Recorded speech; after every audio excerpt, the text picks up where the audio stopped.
Welcome to our pod. And by that, I mean on Wednesdays we read. I'm Hannah. I'm Laura. And we are two best friends who do a deep dive into a new book series, one book at a time. Right now, we are peeking into the Greenbone Saga. And we are finishing up our conversation on book one, Jade City, which involves talking a little bit about the final scenes. Yeah, we have to finish the book first. But I mean, like, there's a fight, people die. You know, like, I think we can. People are dying and it's ramping up. Yeah, so, you know, it all happens. But Laura, before we dive into our finished topic, what are you reading, watching, and or enjoying? I'm still reading Happy Place by Emily Henry. A lot of feelings. I do have a lot of feelings. Hannah and I were talking off the air, and I'm not sure that this is the book for me, honestly. I don't know if I'm just like not at the right place to deal with this kind of book, where there's all these emotions and like a lot of like reflection on the past. And Harriet especially makes this book really hard for me because she seems to jump to conclusions and not really be that considerate of Win. And I'm just having a hard time with it. I really loved Beach Read. Yeah. And I thought that was a great book. This one, the writing is really good. And I know other people really love it. So I just don't know if it's a book for me. And yeah, really, I think Harriet is ruining it for me. She is a lot. Yeah, she is a lot. And I don't think you're wrong. And we've talked about that like last week about Harriet kind of being someone who hurts others because she doesn't think a lot of herself.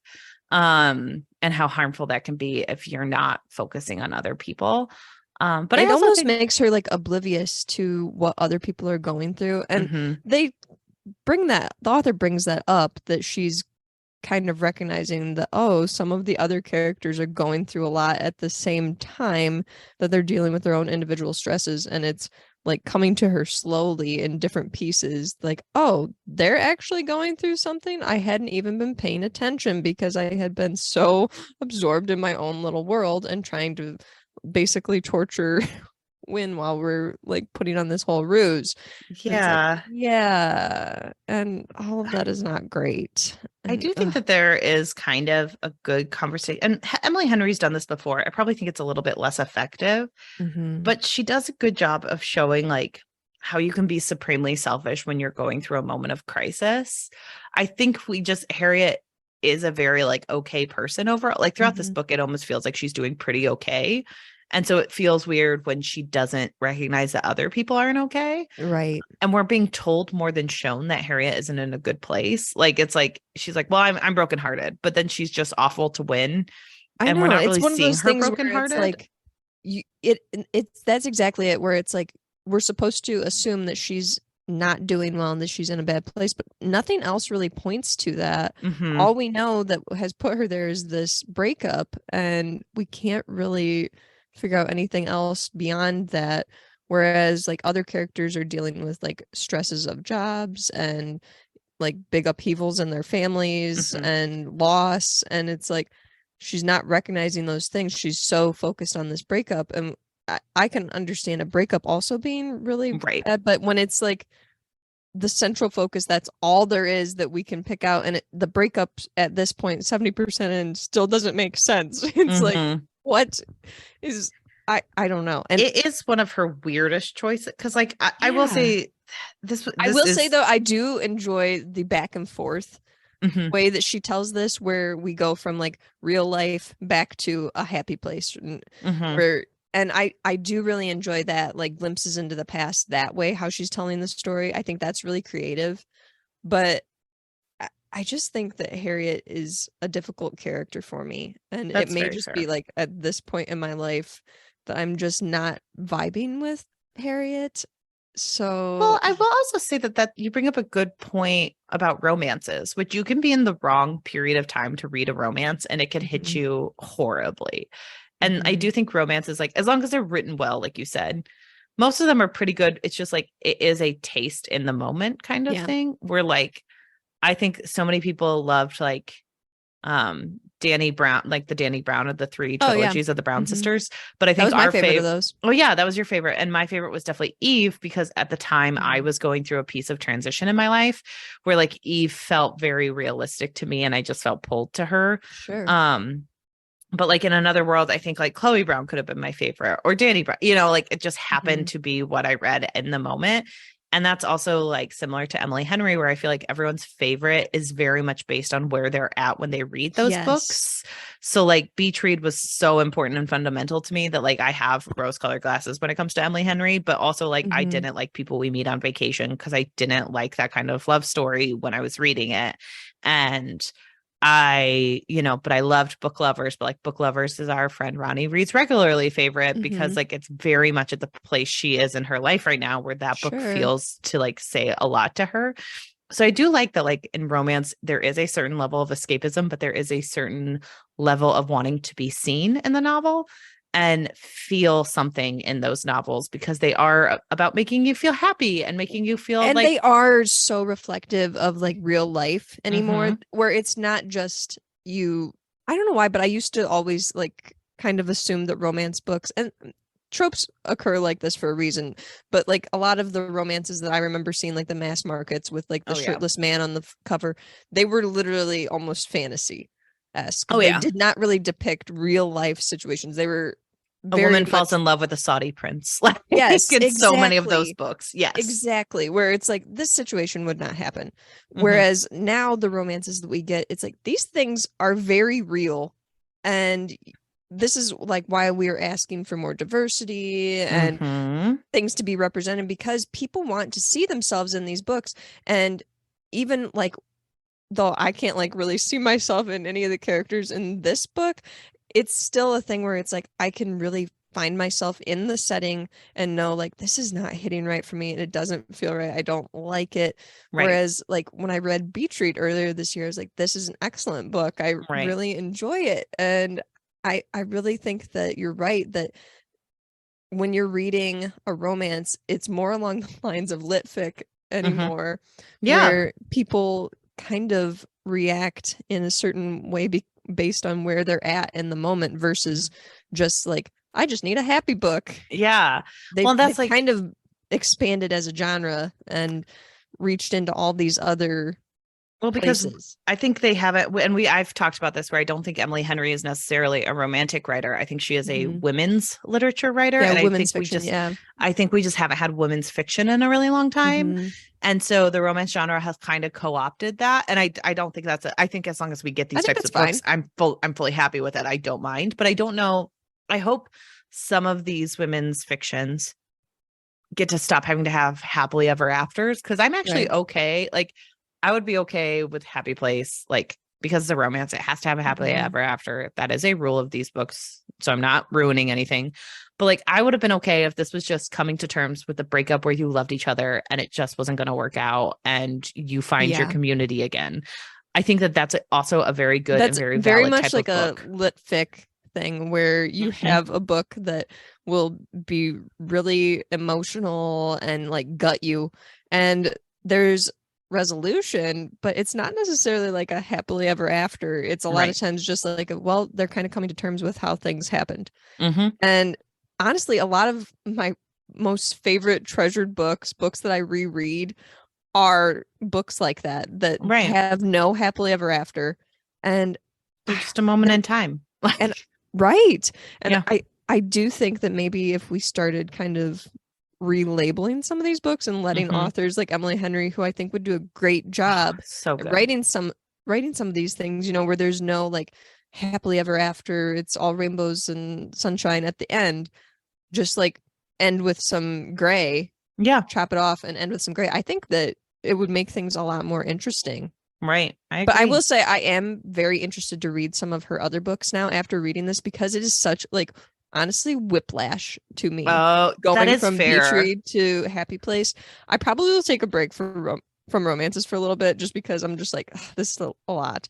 Unless somebody can recommend like a super like bubbly one, because Eve Brown is a really bubbly one. So that one to me, I could probably read something along the lines of that. But I don't know. I think I got to take a break for a while before I hit up another romance because this one's a lot. It is a But lot.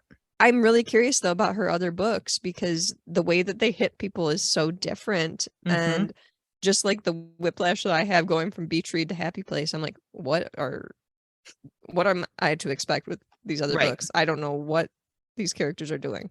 Right. I totally get it. And I definitely agree with you on a lot of your feelings of it. And I do think like upon reflection, Happy Place probably shouldn't have gotten 5 stars for me. I'm not changing it because I'm you can but rate like, books however you want, honestly. No, like, I know. I don't know if I would necessarily am like one of those people that's like, oh, if you hate a book, give it 1 star. Like, no, you gotta have, like, for me, like rating a book 1 or 2 stars, it's gotta have serious issues or be like extremely, extremely bad. If I just enjoy a book, but I'm not gonna reread it, I'm like, okay, 3 stars. If a book is 4 stars, I'm like, this is really good, but maybe not like an absolute favorite. And then 5 stars, I'm like, this is an excellent, excellent book. Right. That I will definitely like treasure forever, like that kind of thing. Or also I do tend to like read emotionally, so if a book hits me at the right time and is just like really an important thing for me to read at the time where it's like, okay, well, this really made me feel good. And so then it'll get 5 stars. But I don't think that you need to change star ratings. No. Because it's like, oh, other people didn't feel the same way. No, I mean, upon further reflection, I agree with a lot of the criticism. So I'm like, maybe it didn't earn the 5 stars. Maybe I read it in one night and I love Emily Henry so much, but also I'm not going to change it because it doesn't matter. Like at the end of the day, it does not matter. I could rate something. Yeah. Like 200,000 ratings. So, yeah. So I'm not going to be, it's going to be I have a lot of feelings when it comes to Emily Henry, so I'm probably going to give her books 5 stars or be a little bit more forgiving of them. And I recognize that I'm just going to be one of those readers that like, okay, don't trust Hannah's reviews on Happy Place, I recognize. And you know what? I think that's very fair too. Like I've seen some people say that they immediately go and review and rate books, and then other people say that they sit for a while before they give a rating. I have done both. Right. And I really think it just depends on the book itself. But sometimes if you read a book and you finish it and you feel compelled to just be like, that was 5 stars for me. And it sounds like that was your experience where you read it so quickly and you enjoyed it and it evoked emotions in you that you were just like 5 stars. Right. This is worth it to me. So I think that's fine to have it 5 stars. I think just for me, it's not hitting the same way. And I'm in a different place than you were when you read it. And I have to return to the library in 2 days, and I'm just like, okay, I've got 30% left. I can do this. I gotta whip this out. That's amazing. No, I think that's very good. But it does make for some interesting discussions. My book club is reading it, and I have been talking to them about it in our group chat. And I'm one of the few people there's only like 2 of us that aren't really enjoying it, and so it's making things a little tense and also interesting because some of us don't exactly feel 100 on this. Right. It's a hard book. It's interesting. And I do like, for everyone who hasn't read it, like some of the deeper themes are like friendship and coming to friendship as adults and trying to maintain reconcile friendships and how friendships can change. There was a point in the book that got very emotional for me, especially where Harriet and Wynn had moved in together, and she thought that all of their friends had kind of lived together for years, and she thought that some of their friends were moving away and that it was kind of the end of friendships that she really treasured, that were more like family to her. And it was something that she was really emotional, and she was spending like hours crying in the bathroom because she was like, I'm losing my friends who are like family, and it's never going to be the same. And then she ended up being surprised by some of the friends that they came over or whatever. So I almost and that was a really emotional thing because I've dealt with a lot of these things too, a lot of these emotions, like recognizing how friendships are changing as I'm getting older and everything. And it's a hard thing for me to get a hold of, really. Yeah. But it's one of those things where even that chapter had some happily ever after in there. And I'm like, I kind of would have just liked it ending with her crying in the bathroom and him coming to comfort her or something. You know what I mean? Rather than some of the friends coming over to party. Right. And her feeling instantly better, getting that instant gratification. But there are themes of like changing friendships and family dynamics, and there's a lot going on in this book, and it's just a hard read, I think, for me. I think I totally understand where you're coming from. And I think that that's kind of what we're talking about, where a book can hit you at the wrong time, where you're like, I'm having a lot of similar feelings and in a bad way that I'm not sure how I'm going to process these. And that's hard. And like to see it come with this like shiny wrapping on it where you're like, nope, the actual feeling is where much it's like, different. no, it doesn't feel this way at all. Yeah. Sorry about you, Harriet, but right. it looks a lot different from this side of the library book binding. Exactly. I think that makes a lot of sense. So yeah, I'm in 100% agreement with you. And have you watched Upload on Amazon Prime Video? No, what is Upload about? Okay, so you inspired me to go and check out more of the TV shows on Amazon Prime Video because you were talking about a couple of them in one of our Patreon episodes. Like, oh, I think that Amazon should do this, and I think that Amazon should do that. And I was like, I have not watched that many Amazon shows, I guess, because I've watched Marvelous Miss Maisel and Wheel of Time and Rings of Power, and I couldn't really think of any other Prime Video TV shows. But you were mentioning I would trust them with this, and I would trust them that. I'm like, I don't know if I've watched that many shows that I trust them at all to carry some of these. Fair enough. But I do know what is it Upload where he's like you get uploaded after you die and so like a yes, Upload takes place in the pretty near future of 2033 and things are very similar, but there is technology that is more advanced than where we're at now in a way that is kind of unsettling to me because they have self-driving cars that there's a lot of technology that is in my mind almost feasible, and it's like we probably could have this in 10 years, but the reliance on exactly the reliance on some of these things, it's like kind of scary to me. And so in this future, it is possible they have figured out how to upload a consciousness of a person into basically a cloud, and in this cloud the people can be basically living they have like an avatar basically that looks like them, and they go about and they're interacting and kind of living a new life within whatever one they're put into. It's all financial based, so you do have like income disparities and things that are brought up in this show, even though it's like not super mentioned, but it is there because you have the people that are like 2 gigs per se, right, and they're down at the very bottom. All they have is 2 gigs for the entire month to work off of in their upload experience, and they basically sit in this like blank room and occasionally can get a lean cuisine meal until they run out of data. And it's very sad to like see that. And then you can see the people who have a lot of money that have endless amounts of data that they can use for their upload experience, and they're having meals all the time, whatever they want. They're painting waterfalls and doing all these hikes and everything, and it's kind of, you think that it's this wonderful afterlife experience that people can have until they figure out how to be able to download the consciousness back into a person's body, because what they do is they are cryopreserving the person's body so that hopefully at one point they're able to regenerate. It's a Walt Disney's head somewhere is frozen. Yes. Was that even true, or was that just made up? I think that's true. I think Walt Disney has a frozen head. I heard that a lot of times. I've heard that a lot of times, but I'm just like, I don't know if that's a true thing or not. I thought that was maybe just like a myth. But this BBC is an interesting show. But maybe Walt Disney inspired this whole thing, right? For I don't want to watch it. I don't want to watch a video. I want Google to tell me. No, don't watch Walt Disney. It just says that it will not be thawed in December. There's like a oh, okay, good. I'm glad we're not thawing them out. That's amazing. We're not there yet. We gotta wait till 2023 or 2033. It says that it's false. So okay, but as a joke, it's the Walt Disney cryogenically frozen head thing.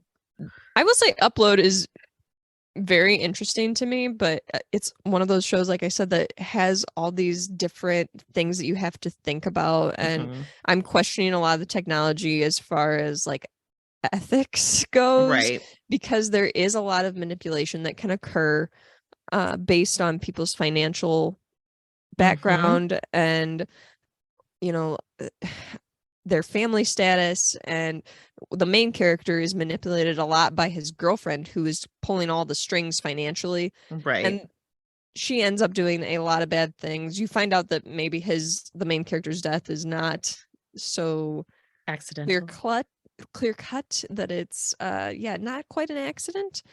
And so there's also this storyline tying in, and then you have just like the ethics of him getting interested in basically his handler in the upload world, which is a human who's using an avatar to communicate with him and keep him calm throughout this experience, so he doesn't like throw himself to the data breach. And it's interesting. I think another character that is interesting is the handler's father, who is sick, and his wife has passed away and has not uploaded, and his daughter, who obviously works for Horizon, the company that the main character is uploaded into, she is trying really hard to convince her dad that when he dies he should upload. And he's not really for it, and he's not really for her being interested in an uploaded person. He really is trying to convince her to like focus more on what's going on, you know, in your day-to-day living life, and maybe give some guys a chance that are interested in you and who are alive. Who are alive. And she's like, well, they're alive. And it's like, yeah, but it's very different when it's an uploaded consciousness versus an actual person. Right, exactly. But I think it's really interesting too to hear their arguments about how she wants him to be uploaded, and he's like, I want to go be with your mom. And she's like, so you're willing to leave me to be with mom? And he's like, yeah. And she's like, but you don't know if there's an afterlife. And he's like, yeah, I know. And she's like, but we know that there's this upload. And he's like, yeah, I know. I don't really like it. And so I think that in itself is an interesting component of this show that maybe they're not touching on enough, because this character, her father, questions some of these things more so than a lot of the other characters. And I wonder if a lot of it's just they're trying to get caught up in the romance and the mystery plot of it all. Right. But I think that his character brings a lot to the show, because he does question these things and kind of provide, the character's name is Nora, her dad, but he provides Nora with kind of some of this like background, you know, like in the back of your mind, like, is this something that you should be doing, or is this a route you should pursue, or does this feel right? And I really like that aspect of the show. But this show is very interesting, and I wish I would watched it sooner, because I'm really enjoying it. I've watched the first season and it's great. Well, yay for Amazon Prime. I mean, not I know they did a Bezos great of it job, all, but I'm Amazon in my Prime, sci-fi era, and they helped me out. That's good. I'm so glad. We need to get Doctor Who on the books so that you can start watching that. Get you some HBO logins, but I'm positive that I will love that show. I'm positive you'll love it too, especially with what you're doing right now. I really think, especially the earlier seasons, like if you start with season 1, I think you'll really vibe with the earlier doctors and stuff. That's a show that like has been on my radar for so long, and I've heard so many people talk about it and love it, and I'm 100% positive that I will become like a huge Doctor Who nerd. Well, I can't wait to watch it with you. We really need. What is it called? The TARDIS. The TARDIS. Yeah, the phone booth that travels in time. Yeah, I'm gonna have that probably everywhere. Oh yeah. Well, I can't wait to watch it with you. We definitely need to get that on the books. Hannah, what have you been reading and watching? So for watching, I watched the final season of Never Have I Ever. Okay, how was it? I sobbed. I'm unwell. Okay. I will say things like things I loved. I really love this season. I just adore how Mindy Kaling lets kids make big mistakes for being a high schooler and then learn from them.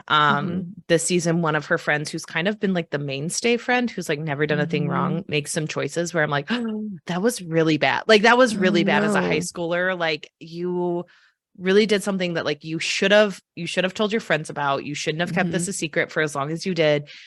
And you can understand why that happened. And like all parties involved get hurt by it, but they're like, being able to watch high schoolers make mistakes that are realistic for high schoolers, I think is really good. It's like good representation to have for younger kids to be like, and not have like, a Riverdale version of these mistakes. Right, where it's like, oh, don't worry, he'll fight a bear in the next scene. Right, exactly. Like, and like, oh, their betrayals are so much more, like there's betrayal here, but it's like stupid high school shit. Like, I kissed a boy and then you kissed him. And like, that's stuff that happens in high school. I remember my friends having fights about stuff like that. Like, and I really think that watching kids go through that in a realistic fashion is really healthy, especially when like the Davy character, we've talked about this on the show because I've been watching the show while we've been doing this podcast for years now.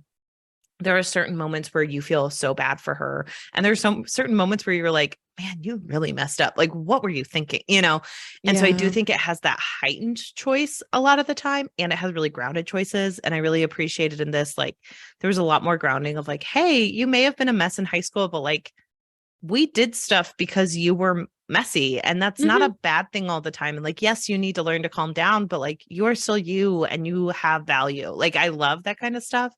And there was stuff with our therapist where like I talked about this with my old roommate. We didn't feel like enough was discussed. And like, hey, this girl like lost the ability to walk after she lost her father. And like, no one talks about that on the show anymore. Because like, it was such a throwaway thing. I feel like that they brought it up in the first season. And then it was just kind of like, the other kids made fun of her about it for a while. And then they were done. And then it was never mentioned again. And I was like, what? And it's like, no, that was a horrifying experience. And like, she does a lot of bad stuff, but it's all based in like, she lost her dad and she went through some stuff and she came out on the other side. And like, I adore that we were able to see those things for Davy. And I loved the friendships. And like, this was a very realistic look at like saying goodbye to your high school friends and like trying to hold on to certain things and let go of certain things. And like there's just certain things where I'm like, okay, they're making the decision now. And then 6 months, things might be different and and that will be okay. I really appreciated that because there was a certain moment where someone was like, well, you're never going to be friends with your high school friends. And they're like, no, I want to keep my high school friends. And I'm like, oh yeah, in the moment you do have those feelings. So I appreciate that Mindy Kaling did this kind of work with this. Sure.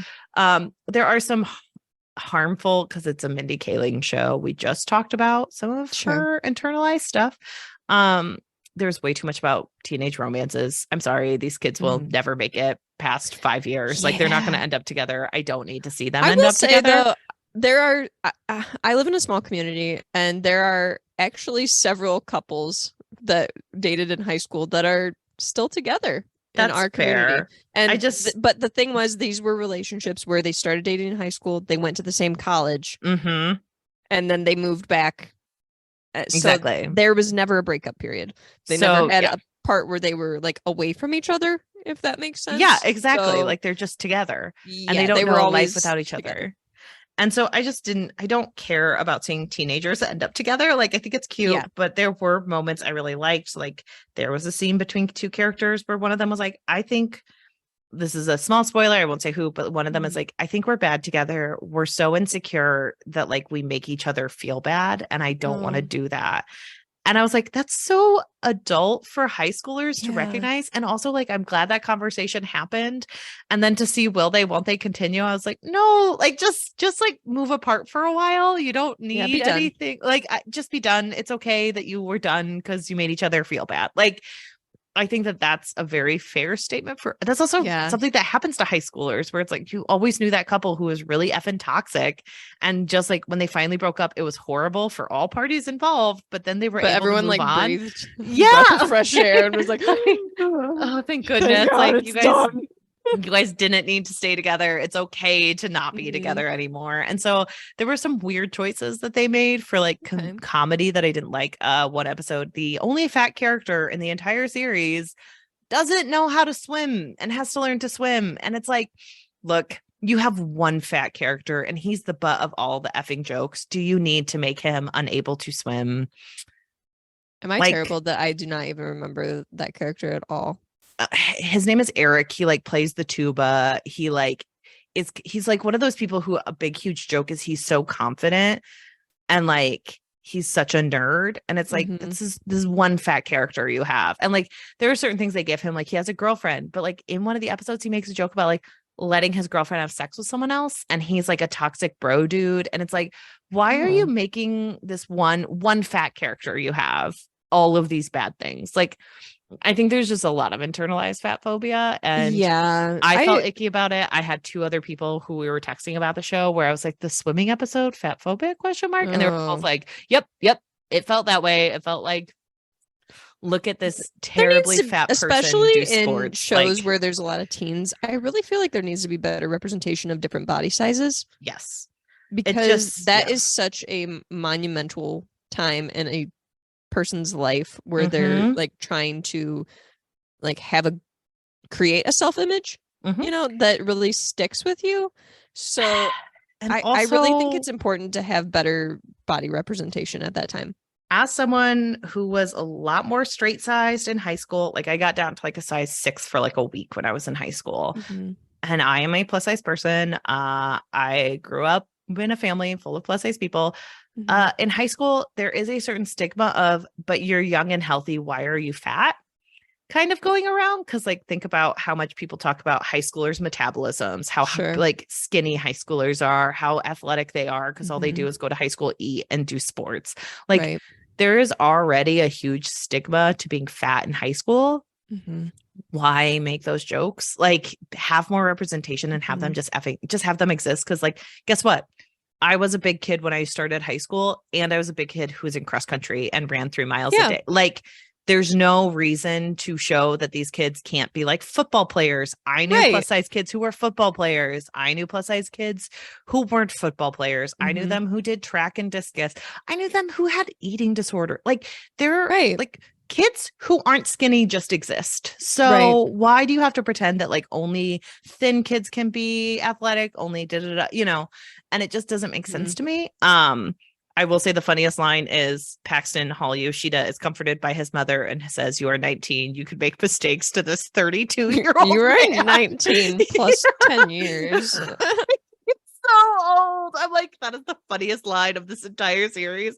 Is watching a woman. I see him in things and I'm like, he looks older than me. Like, he's older than you. He is older than me. If he's 32, oh my gosh. How old is this man? This man is so old. Oh, he's 32 years old. He was born a month after me, Laura. He was born. I should be in Never Have I Ever. 1991, and he is an adult man, and his like wrinkles, like he looks amazing for a 32-year-old man. He looks so good. But I'm not saying he doesn't. Does he look like a teenager? No. And like, oh my gosh, who plays Paxton Hall Yoshida's mom? Because I was like, there is no way she is not the same effing age as him.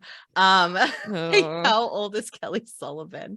I just need to see how old she was, because it was so funny watching her comfort him. And I'm like, there is a higher likelihood that you two would have sex in another show. Oh my gosh. She's 45 years old and he is 32. So she was 13. 13-year age difference of her like touching this adult man's face and being like, "You're 19. It's okay that you made mistakes." And I'm like, I can't handle this scene. Like it's so bad. I really wish that Netflix and some of these other networks would try a little harder to cast more age appropriate actors. I don't know. Heartstopper did a really good job of casting actors that look the right age. Right. Well, and like some of them did, like Matari, who plays Davy, she was like 18 when the show started. She looks very young though.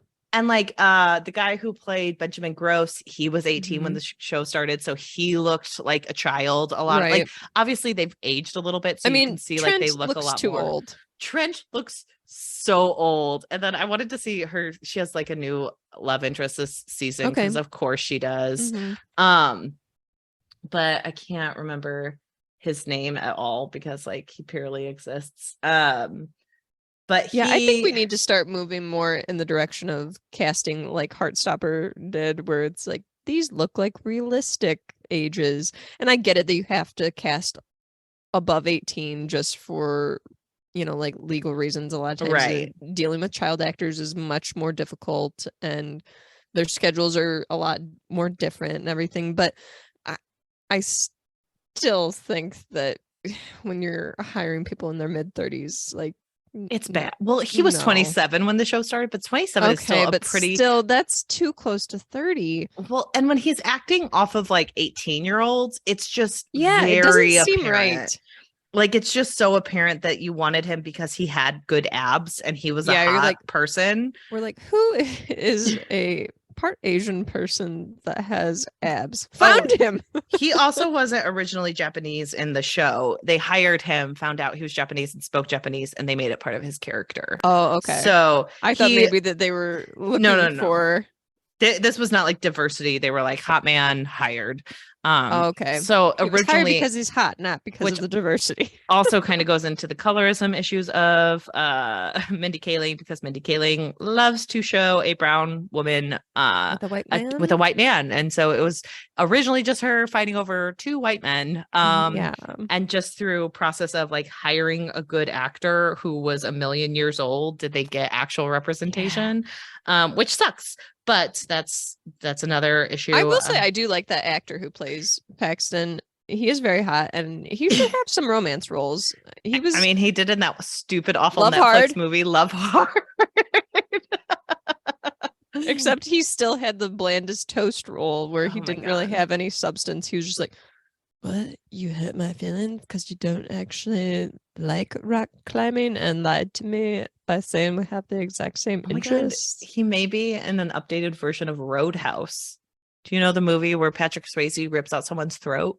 No, I don't know that. Okay, well, Andy on Parks and Rec does an entire rendition of that show during the campaign season. Yeah, during one of Leslie right after he does Rambo. Where right after he does Rambo, he rips out the throat, and you can't live after that. That's one of the jokes. But it's one of the things that's funny about that scene is like how captivated everyone sitting there is. Like nobody's left. They're all sitting there listening to him go through these movies. It looks like he is about to be in a romantic comedy with Sydney Sweeney. Okay, good. Called Anyone But You. But I think he needs more adult roles. Like, give him some romances. He's very hot. Give him some romances. He'll shine in that kind of thing. He's literally an adult man. He could be an adult man in these movies. But so I really liked that. I didn't love that, like, it all comes back to romance for Mindy Kaling. I wish she would kind of break away from that as well. Just because I really love what I think Mindy Kaling is likely a little bit immature. So watching her do young adult stuff is very effective because she knows how to get into that mindset really well. But I sometimes it's like she still wants the adult versions of it. And there was like something where you got to see two characters be loving with each other. And I was like, you know what I didn't need? I don't need to see two people that are supposed to be 18 having a romantic scene together. Like you can show them making out.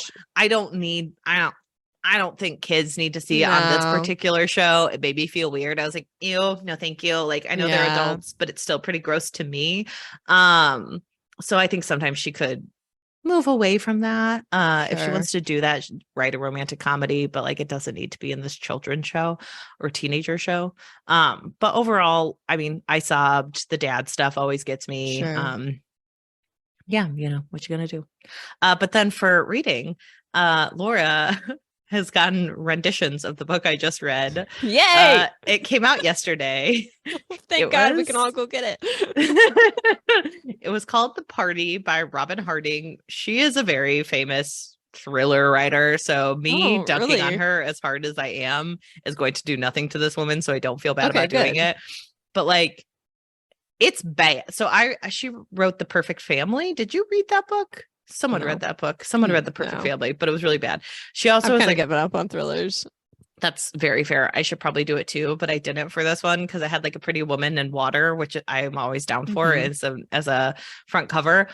Guys, okay, so The Drowning Woman is about an unhoused person who had to flee New York City because she opened a restaurant in 2020. The pandemic happened, and she got money from mob ties. And so the guy broke one of her fingers, and then she had to flee to the Pacific Northwest where she has no money and no savings. And she is no longer speaking to her family because when she was having a hard time, I'm going to ruin this book because no one should effing read it. Okay. She tried to blackmail her sister's fiance because he brought in like a very young woman who was likely underage into her restaurant. And he didn't know she owned the restaurant because apparently he didn't listen to anything her sister said to him ever. So she tried to blackmail him, and he came clean to the sister because he had a sex addiction and he was in the process of going through that, and he got like help. in this book, does it shame people who have sex addictions? Yes, it does. Does it imply that you can never get treatment for a sex addiction and you're just wanting to cheat and use it as an excuse? Yes, it does. Which is harmful to someone who has a mental health issue. So that's one role against it. Two, this woman is that's just one. That was like 5 things. Oh yeah. Okay. Well, the mob ties and the fleeing and the not talking to her parents and trying to blackmail the guy. And she was like, I would have told you either way. And it's like, yeah, but he had a mental health condition and like was in the throes of it. And she has like zero sympathy for this man. And it's just like, it's a very weird, like it's an expectation that anyone who has a sex addiction is lying for me. Just don't like it. I don't like that either.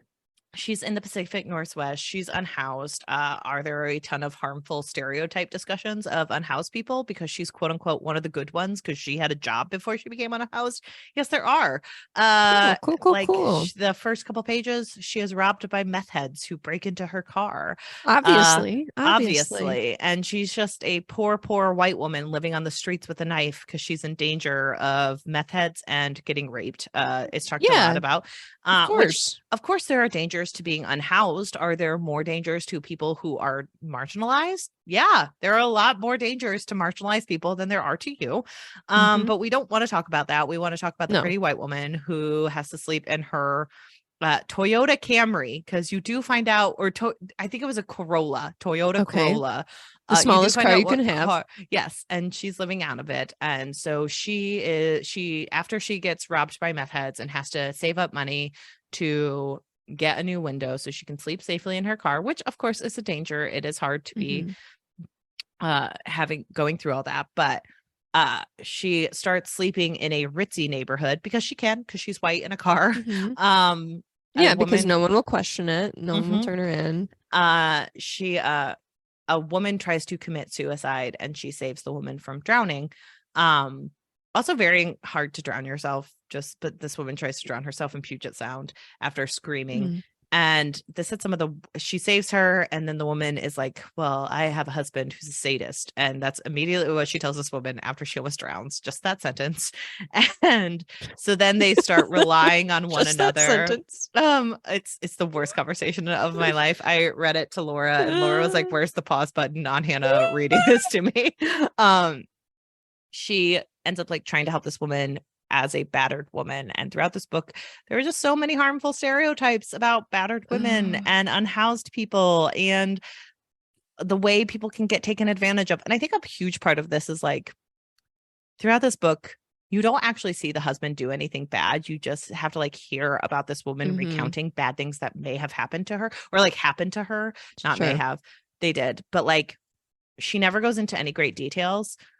So like then she has these reactions where she's just telling you a bunch of stuff and not showing you any of the work. So like this woman has to like talk to people and she's like, he had total control over my life.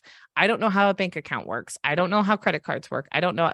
But like she just knows that. Like she's just telling people like straight up, like, just so you know, I do not know how credit cards work. I do not know how bank accounts work. I do not know what kind of money I have. And it's like, I'm sorry, if you had all of this trauma, you wouldn't be acting like this. So why? And it's almost like she didn't want to show a woman who was victimized. Like she wanted to make sure she had agency enough to know what was happening. But by doing that, she makes like a very unrealistic character who sounds like a robot, who's just like recounting a bunch of information and didn't take any time to learn about like the way a woman who has suffered some of these things would talk and a way she would be like saying things, because I could understand like being robotic in your rendition of what happened to you, but especially not like if it's traumatic, you know. Yeah, but not like in the way that she's doing it. You know, it's just like a very self-aware, weird way to talk. Like so the first conversation she has with Lee, who's the unhoused person,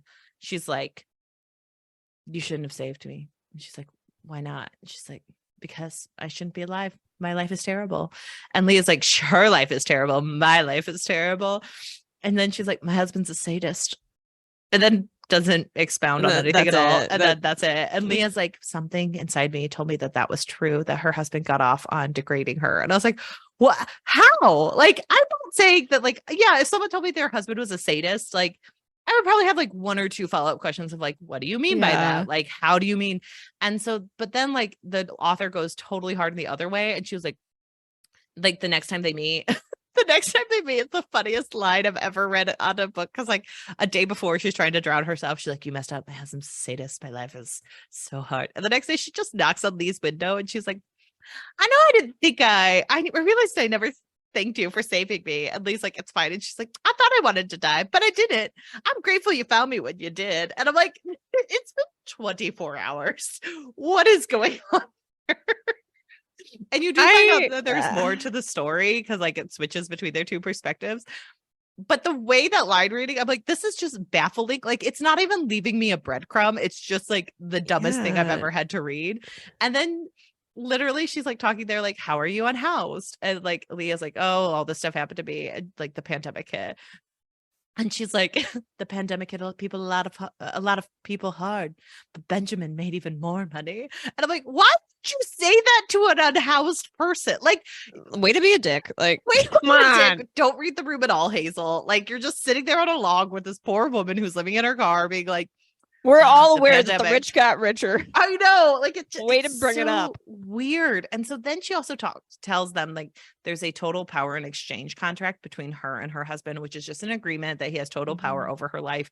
I kind of read this as like, what if 50 Shades of Grey went wrong? No. And the answer is a lot of bad stuff would happen.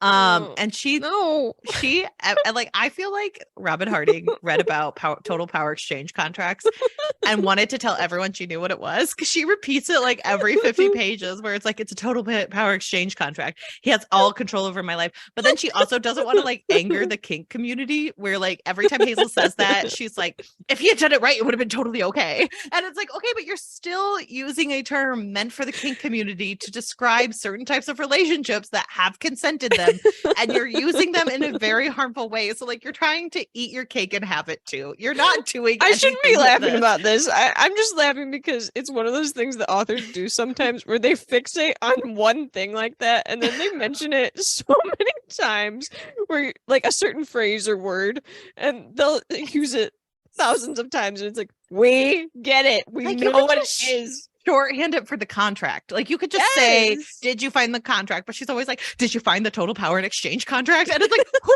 says this to you, Hazel? Who is making you say these words? Because I know it's Robyn Harding, but come on. Some abbreviations. And like, it just feels incredibly harmful in the way that they like talk about Lee. There were certain parts of the plot where I was like, oh, this is interesting. But so many other things where I'm like, this is the worst. This is the worst writing I've ever read. It's so bad, guys. I can't. Oh God. I love when Hannah hates a book. I love it so much because she goes into such detail. It's like, I've read it. It brings me such joy. Oh God. There's another line that I just was laughing at hysterically. Like, this man lets Hazel go see her mother, who is like, has early onset dementia. And she's talking about him and she's like, Nate has mother. He understands what I'm going through. He is human, unlike Benjamin. And I'm like, what? Like, at one point, she's about to try to commit suicide again. Sorry, trigger warnings for people. Like, that's not funny. But the police come and she's like, I don't have to kill myself anymore. I want to live. I want to be happy. They're going to arrest Benjamin. And I'm like, you wrote these words down and someone approved them. That is the moment that he gets arrested. And it's so bad. So bad. She's so dumb. She is ridiculous. She like falls and like, it's doing it without any of the forethought of like why she would be doing these things. We're just told she's doing these things and it makes zero sense. Lee like falls out of the book for a good half of it that we spent with her, and then she just falls right out and you're just like, where'd Lee go? And it's like, I don't know. Like, you just don't know. And so it's asinine. A lot of people are like, there's so much secret shit going on. There's so many tropes in this that like, it's so bad. And like, someone's like, these two women trust every cute guy who offers them money and or food, and then decide they need to kill themselves as soon as it turns out. Who could have guessed that these guys were not what they first appear to be? And that's fair. You should read my review on Goodreads. It's a lot of what I just said here, but also And just this with is probably the only bad review because I'm looking at this book's Goodreads page. It has very high ratings. It's, I mean, 442 ratings, 297 reviews. She's a very 4.35.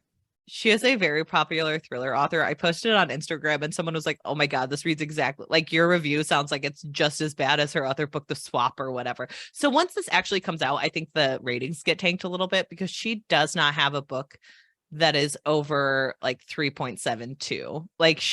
Like they go down whenever someone's reading these. Honestly, the 3.72 is fairly good rating. I know. She's very popular because sometimes I think the problem is so many people like decide they love thrillers and then they'll read any thriller and they're like, I love it so much. It made me feel tense. And I'm like, and then they don't pick out the there's also a moment where you totally find out that Hazel is like a cop apologist in an area that it like they're in Seattle. Seattle is well known to have had police issues and a large unhoused community and areas where they try to instigate like police reform. So setting it in this location and then having Hazel be like, I hope the cops can come to me. They're really spread thin. It's like, that feels incredibly pointed, Robyn Harding. And I'm guessing I understand your politics a little bit more than you would like other people to recognize. Like, things are becoming clearer. Why was it put in the Pacific Northwest where there is a large unhoused community and it's still a white woman who is one of the good ones because she wants to shower every day and still has a job? Like, what are you talking like? And so that's the whole thing. She like wants to be like, I'm not dissing the kink community. I'm just using a person who misrepresents the kink community and uses it to his advantage. I'm not against unhoused people. I wrote an unhoused person. She just happens to be awesome and like really wanted to work hard. And she's not like it's really harmful. And that's why like I usually don't give 1 stars. Laura and I only give 1 stars to books that we think are harmful or really, really terrible. And this, like, I think I gave it 1 star on good reviews at Goodreads. And then on like Storygraph, I think I gave it 0.5 for like, hey, I finished it. It's real terrible. So that was Laura loves it when I hate a book. I do, but I will say it's because you do read critically and are able to pick out things like this. And I think a lot of times, like you were saying, like especially with certain genres, people will tend to just like gloss over some of these things and not think about it. And this is me maybe giving literary fiction like too much credit, but when people read lit fic, they tend to pick out all of the deep things, or when they read classics, they're looking for things like that. But when they read a thriller or they read fantasy or romance, people aren't looking for that. So they gloss over it and miss it. You are very good at, no matter what genre you are reading, that you will pick out things like this. I've even noticed, like, you and I have read a similar book, like the same book, and I've said, oh, I really like this book or whatever, and you'll read it and say, I didn't really like this thing that happened. I'm like, oh, I totally didn't realize it. And so the reason I really like when you have bad reviews or hate a book is because you think so critically about them. And I think that's something that people don't do or forget to do. Yeah. I do think like there are certain books I will read just for pure, like I said, I've listened to every Megan Miranda audiobook. I'm not above listening to a book and just letting it wash right out of my head. Sure. But like, if you're going to review books, I do think it's important to be like, hey, that was really harmful. Like, what were you talking about when you talked about this? What were you doing when you were talking about this? And I think like those are the things I'm most interested in. Like, we're reading a book for a podcast we're going to be on soon. And I'm just like, why are we teaching teenagers that this is still an appropriate move? Like, we grew up with certain things. Why are we teaching teenagers to continue to think these things? And I think it just kind of baffles me that this book is coming out in 2023 and no one caught a weird like thing about kink or unhoused or sex workers. Like, there's so much in here where it's like, honestly, I understand that you can have a character be kind of the worst, but like, this is still the protagonist and you're not doing enough to show that she's wrong. Right. Like, both of these characters are terrible. It just kind of makes me think that those are your beliefs. I don't like it. So let's talk about other total power exchange contract now. Oh my god. Because I know what those are now, Laura. I read about You've only read about it 7,000 times. God, Hazel, learn an acrostic once in your life. Like, just call it the TPE contract. Like, oh God. So that is what I've been reading and watching and enjoying. So let's talk about something I enjoyed so much more, which is the ending of Jade City. Jade City. So when we kind of left off, we like right Hilo's, at the third interlude. Yeah, right? Yeah. Hilo's kind of been going through some stuff. He's worried about the family. He's worried about like the entire empire he runs, and he kind of realizes like they're on borrowed time because the mountain's coming for them pretty hard, and the mountain has a lot more money and a lot more resources thanks to their awful mountain from previous iterations. And so the Cal family is starting to prepare for New Year's Eve. We kind of find out that Shay and Hilo kind of think that there's nothing left to discuss. There's just getting preparations ready for Hilo going to a death sentence to fight the mountain and to fight what's his name? The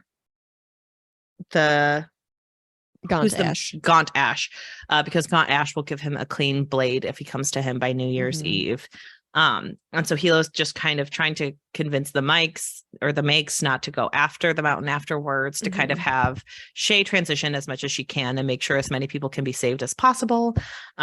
We also find out that they were able to get passports for the entire family to get them out of Jonloon as soon as possible, because they know that the family will die and can't continue on. And so he does talk to Shay about the fact that she met with Ait, and she's like, are you spying on me? Do you have Khan follow me around again, who was the guy living next to her?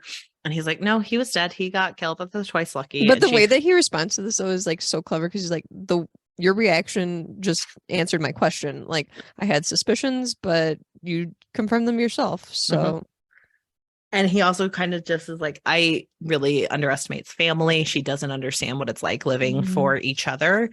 And so I knew that you would go to her because you're a smart person and you're willing to hear things, but I know that you wouldn't betray me. And if you would, then that's just what happens. Like, I can't stop it from happening. I can only put my trust in you and just like move forward with it. And it's like, wow, that is really aggressively self-aware for Hilo to have. And so he kind of talks about how the mountain always intended to conquer them. They like ruined a good peacetime pillar like Lan. And it just kind of they're reminiscing over you. And she asks about Lan being on Shine, and he admits that he did an autopsy that no one's going to know about. And she's like, she's like, the mountain told you misled me then. The mountain didn't kill Lan the way he like, and she asked him where his jade was, and he said buried with him. So she knows that like no one claimed that they killed Lan. So what Ash or what Ait said to him was what said to her was true, that she didn't intend to kill Lan. And he was like, yeah, but the mountain is still responsible. Like, you can't pretend to me like they're such not. A big reveal moment, because it was like everything. This was like kind of the part in the movie where the music will kind of drop, and you're just like getting Shay like standing there like, what? Like, this all could have been prevented, and you started this war basically by just assuming that they were going to start a war with us. This was you being proactive and just taking an opportunity to fight them, and him being like, well, they would have done it anyways. So this was a tense moment. I think it's very tense, but it's also like Shay does know, like Shay knew that. She knew in the back of her mind that that's what happened, but it's one of those things like you see this in movies or TV shows where they've like questioned that. They're like, is this what happened? And then when they finally know, it's like, oof. Right. Well, and then you also have the whole thing of like, she told Ait, like, you guys, you're still responsible. You're still responsible. But it also shows the difference between when you're like talking to other people and coming as a united front versus behind the scenes, where you can be in full agreement as like the outcome of this, but you can still be like, and you should have trusted me. You should have you should have told me. I should have been involved. And he was like, you made your decision. It was always going to work like this. I don't know why you're so mad that you didn't have all the details. And it kind of shows the perspective and how they will always kind of not connect in certain ways. So, and so then he goes and he talks to his beloved, his kitty. Sorry, I had to bring that back. And he tells Wen that they have to get married now because he needs to have her protected and part of the family, and like no one can disrupt that. Right. He needs somebody like to leave things to, and if he is married to her, he can leave her. He can include her in his will. Yes. And so he tells her not to use her real wedding dress because he's still hoping that he can come back from this. And it's kind of like a bittersweet moment of like, they both know it can't happen, but it's nice to have this moment. And so then they get married. They're very like happy in this moment. And he does go up and we do get a sex scene between them, which I was like, I don't need to know this. Like, you know what? The sex in this, I could just leave it, I don't need it. And so then Andon comes over. They're all kind of celebrating the wedding and the final night and the New Year time. And the grandfather is like, congratulations on your trials. Like, I never thought you'd graduate first in your class, mad witch boy. And like, this obviously hurts. And Andon, and he says something he's kind of in shock too, that he would even say that to him. And he's just like, what? I know. They get him out of there and they're like, sorry about that. He's losing it. Well, and you also find out that he didn't want to bring Andon in. So Andon kind of always was under the impression that he agreed to this. And he finds out in this moment that Lon really had to fight with the grandfather over this and he didn't want to save him. So then it's really a moment for Andon where he's like, the only person that wanted me in this family is dead. And so he also points out that Coulson had never been this cruel to him, but everyone reassures him that he belongs in the family. And Coulson also says, like, now you belong in the family, boy. You're like just as powerful as my grandsons.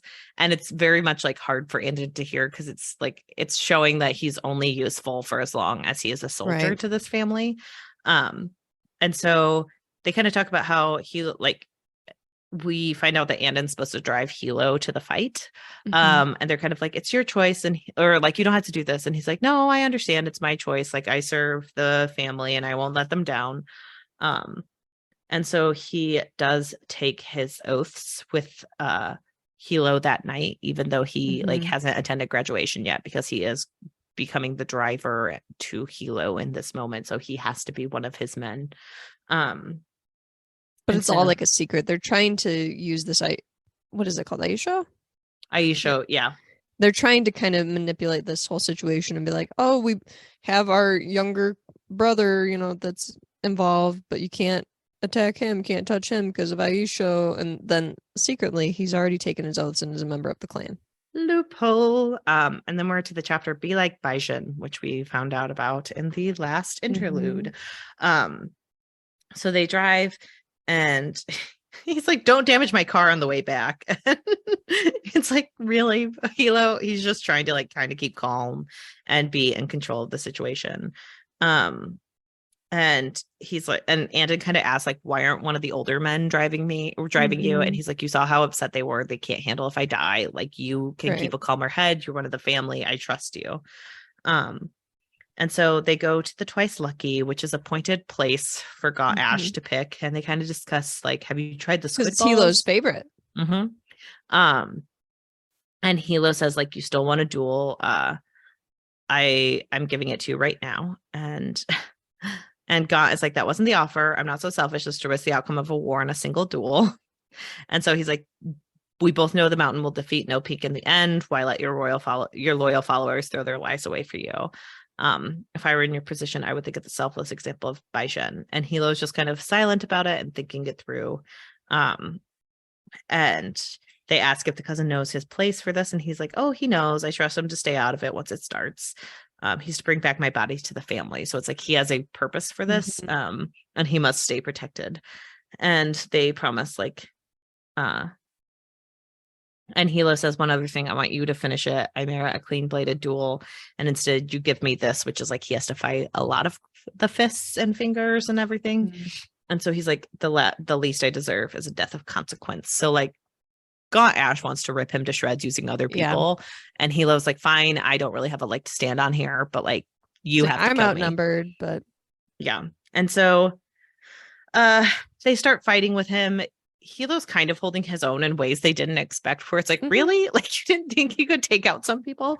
He's a trained fighter. He's like an extreme warrior. This was also a thing where I was a little annoyed with it, because it's like this whole matchup thing seems kind of weird, because they're, like you said, they are surprised. And it's like, why are you surprised? He's well known for being a fearsome, and I think it's like this fighter. Weird thing of like they undermined him, like, oh, he's just such a hothead, and it's like, yeah, he's a hothead who has specific training, you idiots. And like they do have but they were only like going at him like 3 at a time before finally like Ash was like, I'm sick of this, just surround him. And so they start fighting with him very, very hard, and they Anda talks about how Hilo never knows when to give up. It's a huge part of him. And so Gaunt starts going, and he's like, you are so persistent, just like give up and die already, pretty much. And you don't know when to stop. And then it says, with a heaving of strength, Gaunt lifted the Slider Man and hurled his body several feet. Hilo smashed into the asphalt, and this time he didn't rise. He lay like a broken doll, and his chest barely moved in a gurgling, rasping breath. As Gaunt Ash drew his moon blade, Hilo's head tilted back, and he cried out, now. And then Andon runs, because no one thought he should have anything, and like, why would he be nervous, and why would he be helpful in this situation? And Aisho keeps him out. But you find out that Hilo has been wearing a little tool on his arm that has all of its green jade like able to come off in pretty much an instant. And it's like this big strap is what it sounds like. Yeah, and he the only thing that's like attached to him like fully is what's on his body, like where people could see, but his other jade was hidden on this strap, so he is able to loosen it and wrap it around Andon, and Andon is able to like explode with pure energy, and he's able to take down a ton of people. He feels like he's waking up like in such because we know what is it called? It's like a channeling thing. What is it called again? I can't remember. Of his channeling. Is it called channeling? Well, he can channel the green bone, but he also has are you talking about what he can do with the Yes, like what he did with the mice. He has, it's something that starts with an A. Gosh, it's driving me nuts. I can't remember. Let's see. I forgot. But we talked about it literally in the last episode. But his immense skill is being able to like basically kill people with just thought. With just like kind of waving his hands. He can use jade in such a way that he can kill people from like the inside out. Yes. And so he also, like, during this time, he sees everyone moving slowly. He doesn't realize like he's moving so fast, it's ridiculous. And he like is also jade sensitive, so having this much jade on him, like they've talked about it too. Yeah, they've talked about it and they've discussed it, but like he never felt expected to feel this way.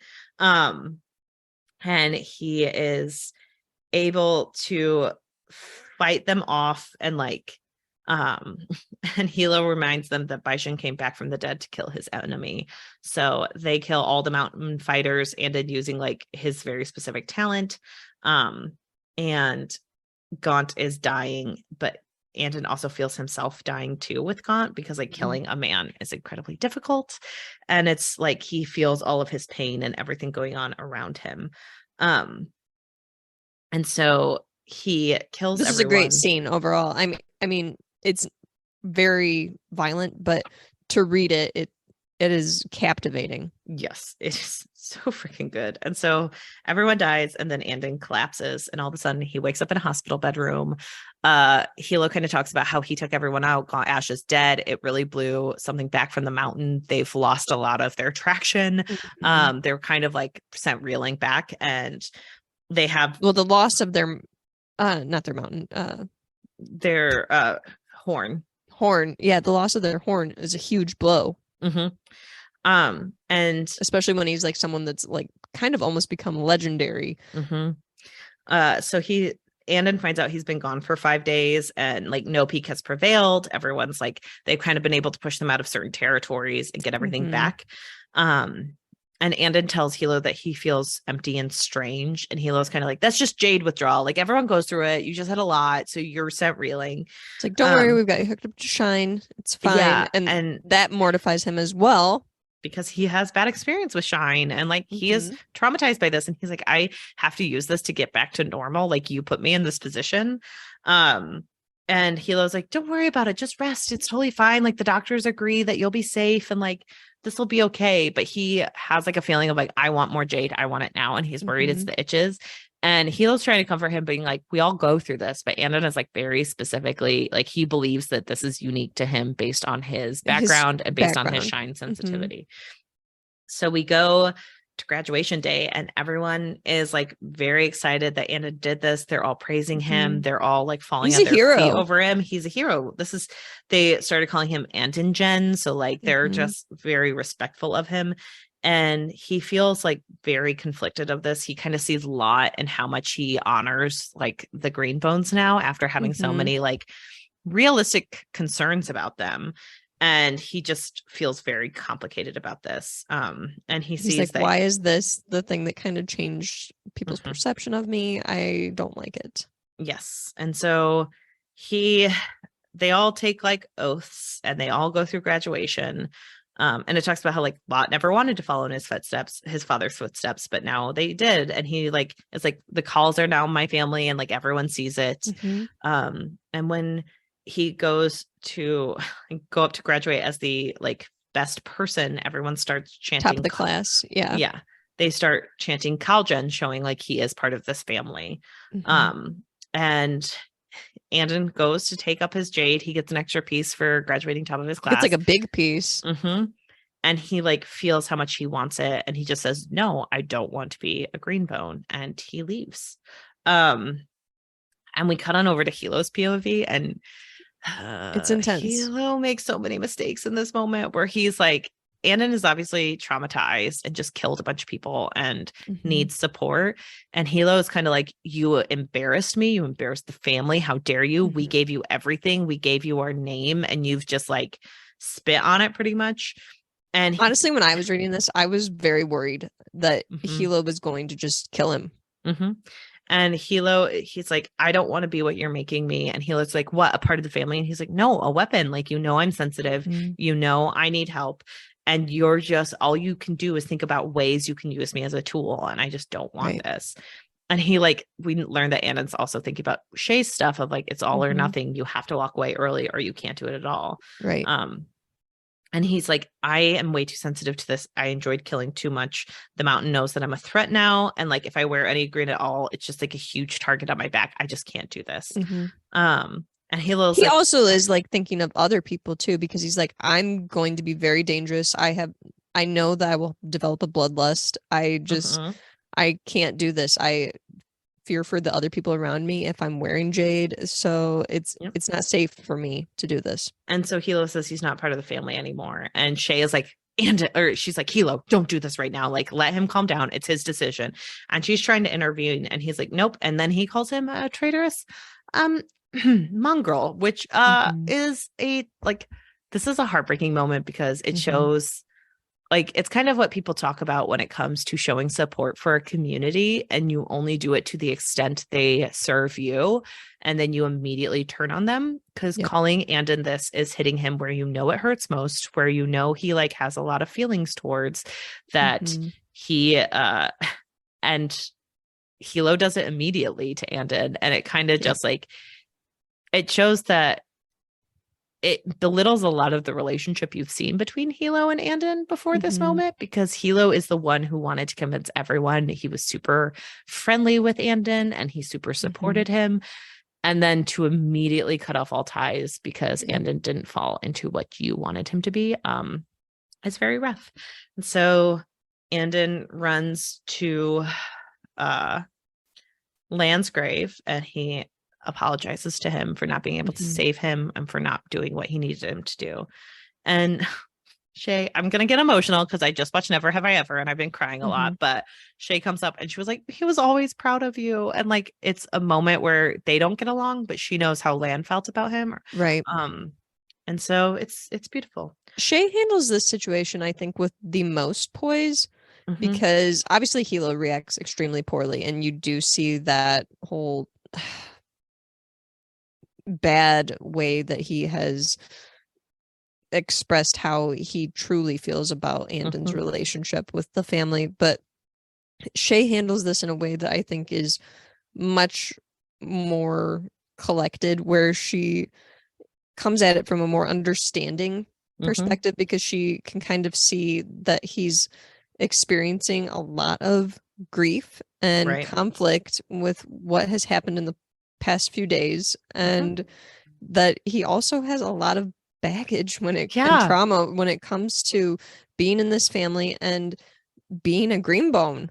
Right. And I think it's something that she has a unique experience as someone who kind of gave up Jade for a while, that she can relate more so to it than the other characters can. Well, and I think she can also, like, this is an interesting piece of Shay where she understands what it's like to be hated by Hilo. And knowing it could technically come from a place of love, and it can still be incredibly harmful, because, like, I don't think by any means Shay has forgiven Hilo for the way he treated her. They're just kind of like on neutral territory. Ground. They're not BFFs. So, like, I think she doesn't really respect a lot of what Hilo brings to the table anymore, because she saw how harmful he is when it comes to clan stuff and how willing he is to throw everything away for that. And she knows that it comes from a place of love, but it can still not be okay. And she's just like, yeah, he's not okay for doing this to you. And she, like, gets Andon a place to stay. And she does ask Hilo, like, do you want to know anything? Do you want to know if he's okay? And he's like, nope. And she's just like, oh, okay. Like, this is a very hard thing, because I do feel like Shay's making all the right decisions, but it's also coming from the person who Andon needs to hear it least from, because he has zero relationship with her. So that's a very interesting family dynamic. And I really, like, applaud Lee for showing that type of relationship where it's like, I'm not your favorite. These other two were, and I understand where you're coming from, and I see you in a way that they couldn't. And so I can be there to support I've been there. You. Yeah. And it's very interesting. Then we cut on over to Shay at the weatherman's office. Doru is making a huge amount of excuses about, like, why he defected to the mountain, and he never betrayed the family, but he just had to do this. And, like, had to run away, even though he swore to her that he wouldn't. And it's like, that man had no boundaries. And this is a letter that she's reading. Yeah. And then he warns her to always have a plan to escape K-Con quickly and on your own. Store away some money and use your Espinian connections so no one in the clan knows. And she's just like, you've got to be kidding me. And she's like, you know what? I'm already 2 steps ahead of you, D-bag. So yeah. And she's like, my family's alive. She didn't think that would happen. No peek at suffer, but, like, we'll get back. And so then we go on over to the Twice Lucky. We see that everyone's kind of promising money, promising support. They're, like, at a high point, really. And she's just kind of like, she knows she's in it now. Hilo is kind of having a moment as the pillar where he's like, oh, I want squid balls. Thank you so much. And, like, he's very happy for everything that's going on. He's won a battle, and he's getting a lot of support back after people thought that he was going to be a big failure. So he's kind of reveling in all of this. Right. And Shay's kind of seeing it more as we'll see what happens next. Yeah. And then we end with Barrow grave robbing Lan's grave, because he's the reason he died. So he earned the jade, and there was always opportunity in the city. All right, Laura, do we want to discuss characters or themes? Either. What are you feeling? I don't know. I think that this book is so difficult, because they're kind of like, I don't know how you unravel the 3 siblings, because they're so inexplicably intertwined. Like, the relationship between Lan and Hilo. I really love the discussion about, like, familial ties that we kind of have been having, like the Lan versus Shay, Lan versus Andon, Hilo versus Shay, Hilo versus Andon. You know, like, it's so interesting to see those dynamics, because, like, Lan is a much older sibling than the other two, but there is still this weird thing where, like, he and Hilo, like, everyone talks about them growing up together, even though Shay and Hilo are much closer in age. And so it's interesting to see how, like, Fonda Lee kind of shows, like, sexism. I was gonna say, like, in that in my mind is a sexist thing, because people are going to compare the younger brother to the elder, and they're going to totally forget about the girl, because they're like, you know what, we'll send her to school and she can be the weatherman. Yeah. And that's all it is. And I do think it's interesting to, like, have Shay's foil be Aitmata, who's like, I just destroyed my 2 brothers because no one was going to pay attention to me. It's fine. And Shay is like, no, I do love my siblings. I don't want to be in power that way. But, like, Shay might have been the best at it. Like if you think about it, like Shay has the head for it in ways that the other two don't. She does have that ruthlessness that Hilo has, because like she did technically sell out her family when she like helped the Aspenians and was like, and she didn't. Well, and honestly, like she's not really afraid to go against what Hilo wants, even though Hilo was in charge.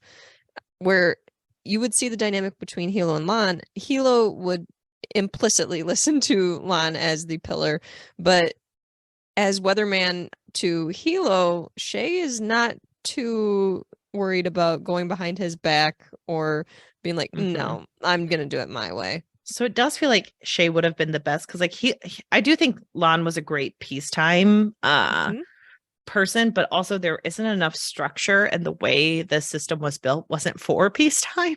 Like so he was never going to be the most effective leader, just for purposes of like that's not how the system works and not what it's built on.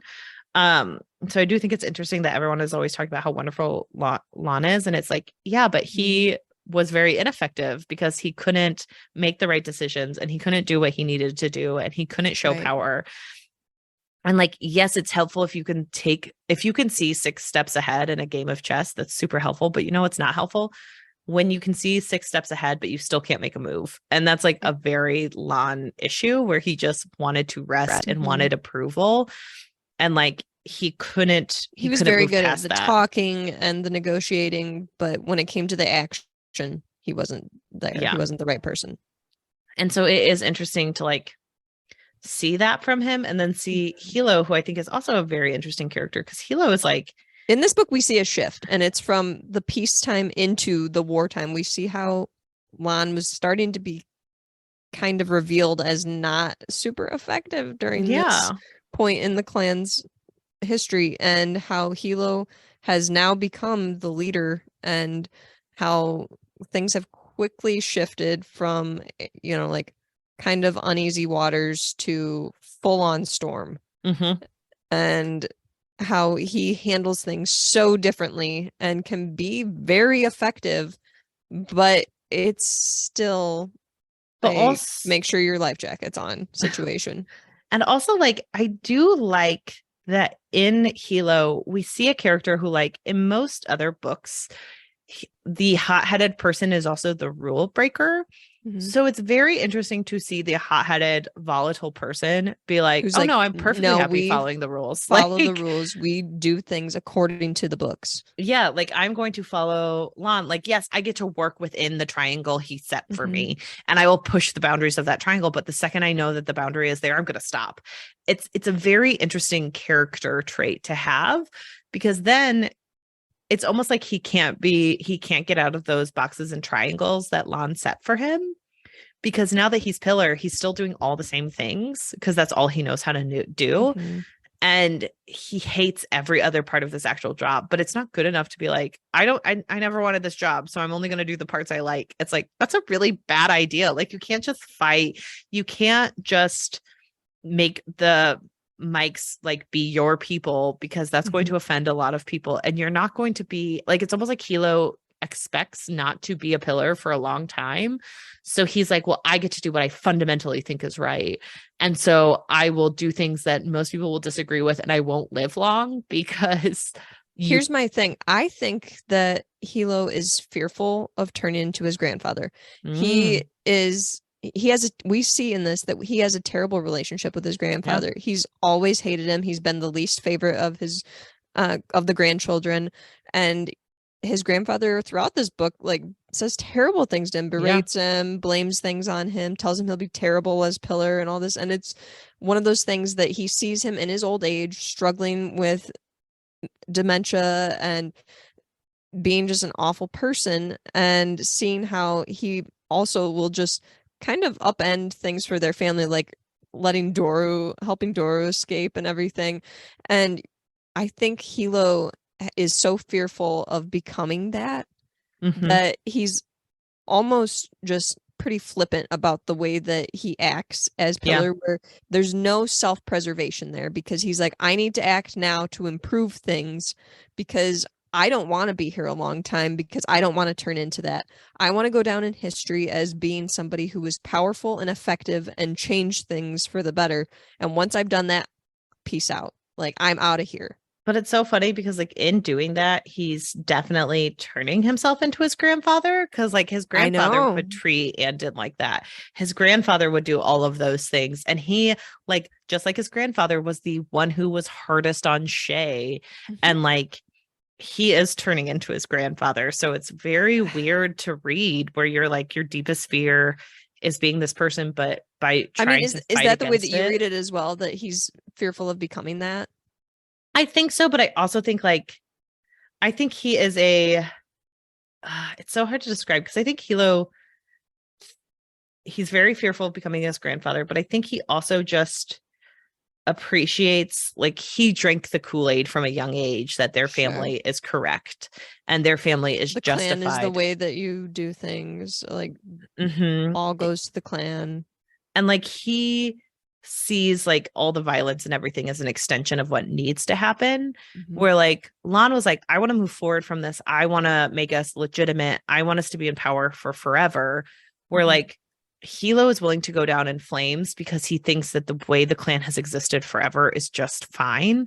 And there's no reason to change. So that's why he has like horrible moments where when he's talking about Shay, he's like, well, you could never be the leader because you're a woman. Like, and he really like misidentifies what Wen wants to bring to the table, because he's just like, well, you're a stone eye. Stone eyes don't help. That's just the way it is. And why would you ever want to help? Because those are the rules. And like, you follow the rules. His relationship with Wen is a totally different thing, though, in my perspective, just because I read it as more of he also recognizes that there's a lot of people who will not trust her because she's a stone eye, because of their reputation, and because they're bad luck. So I think that he also has like that internal prejudice himself, that he's like, yeah, stone eyes aren't going to be effective. People aren't going to want to work with you, this or that.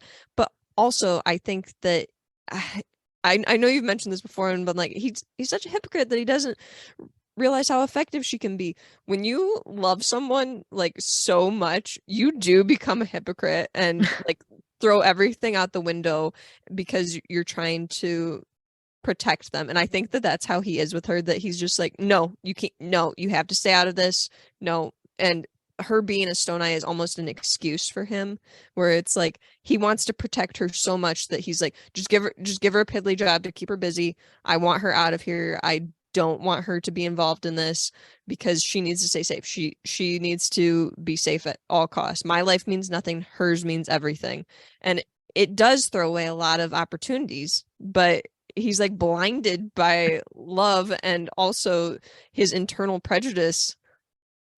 But I think that that's like, it's an extension of that, where he does think the clan is always right, where he may not think that she is a terrible person, but he's never going to question the prejudices that are involved with stone eyes. He won't. And he's never going to be like, I have to learn from this experience or push boundaries, where he's like, you must respect Shay. Because the only reason he thinks people should respect Shay is she's a call. Like, that's it. Because if she weren't, he wouldn't give a crap about her. And so he's never going, like, if we're talking about like where I was talking about his relationship with Andon, where it's like, as long as it served him, he was an ally. Like, as long as these women serve him, he's an ally. But I also foresee like an ending with Wen similar to like you and I have talked about The Godfather, like spoilers for The Godfather, but like Michael's relationship with his wife ends because she tries to reclaim some of her independence. And he's just like, and that's what he loved about her, was like, oh, you're not involved with the family. Oh, you do this. Oh, I love you more than life itself. But at the end of the day, that only goes so far as to when it serves him. And the second it stops serving him, he's out. And he's like, I could never love you again. And I foresee something like that with Wen and Hilo, where Hilo is like, oh, I love you. Like, yes, you came from this perspective, but I don't care about that because you'll be there for me and you live for me. And that's exactly what I wanted. So why would I ever do that? And that's where I'm like, he's a huge hypocrite, because as long as something serves him, he's willing to look the other way. Like the Mikes being super loyal to him, he's willing to put them into positions of power. But like, if they go against him, he's only going to push the boundaries as far as they serve him. So if one of the Mikes end up questioning him too much, I totally see him like stripping them of their power and just putting in another lackey, because Hilo can only take lackeys who follow orders. He cannot take people who push up against him, because he just shuts down and he's like, I have authority because that's what I was born to do. So you shouldn't question it. And that's why I'm like, it's just so weird to have this kind of character who's like volatile and like willing to be like very warm and then very cold, also be one of the strictest rule followers and people who like put people into their place. And I think his loyalty honestly might be some like his attachment to loyalty, like the way that he is loyal himself and the way that he demands loyalty from others may be his downfall. Oh yeah. Because something is going to happen to him in the future where that loyalty will be stretched or broken, and it's not going to end well. Well, and he's the most violent of all of them. Like, he's willing to do whatever he needs to do. And that's good in a war to have as like, he's a good soldier, but like, and he might be like a good general of a fleet of people, but he can't move the people around the board because he cares too much about the people he knows and he doesn't care about the people he doesn't know. Like, that's a huge problem where it's just like, oh yeah, I know that person, so it affected me personally that he died, but these other people, why would I care about them? They're not important enough to be up at front. And he like even talks to this about Andon, where he's like, you need to make every soldier feel important even though they might not be important. They're not. And it's an interesting viewpoint to have. And he's a very complicated character, because I think a lot of people see Hilo as like, either they see him as tragic or they see him as Machiavellian and like cruel. And I think he's both. Like, I think the thing that I appreciate most about Fonda Lee's writing is that absolutely none of these characters are ones that you can just like pigeonhole into something. They all are very much living in a gray area of good and bad. There's not a single character that you can say this is a primarily evil character or this is a primarily bad character, because they're depicted in such a human and realistic way that they all have flaws, they all have different high points to their personalities and their actions.